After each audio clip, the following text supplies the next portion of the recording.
We are able to now treat many of them primarily from the roots. We have insulin, we have so many other medications. We can control diabetes for years together. Earlier on, when we didn't have any of these, people would die of blindness, kidney failure, heart failure, and so on and so forth. So as medicine progresses, we will see older and older people requiring organ transplants, and thereby organ transplantation will also move in that direction.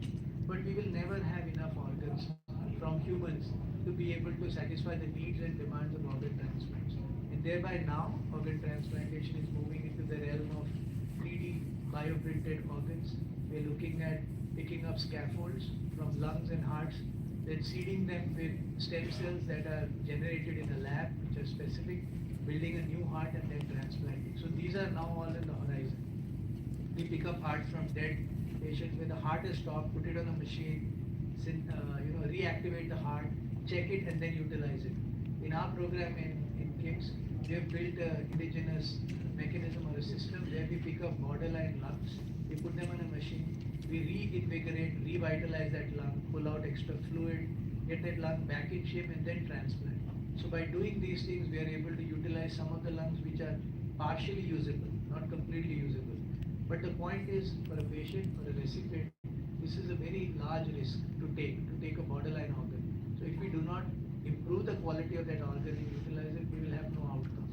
So unless we do all of this relentlessly and consecutively, we will not be able to save many more lives. So that's the other way that, other than expanding organ donation, we're trying to improve the quality of donor organs using modern technology. And lastly, now, as most of you will know in the audience, we are using now pigs as a resource for human organs. So this is called xenotransplantation.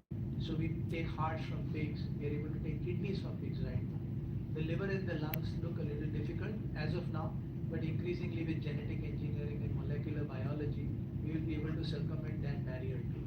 So there hopefully will come a day and time when all these 50,000 patients that I talked about, not just in America, but across the world, maybe in the next 5 decades, would have easy access to organs which come from animal sources.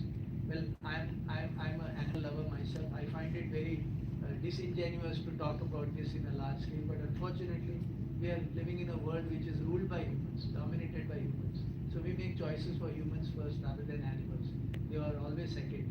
But again, euthanizing them in the most humane way and making utilization of pigs that are grown in special farms will certainly address the large gap that we have between those suffering from end-stage organ failure and those wanting to live a good life with the use of these bioengineering.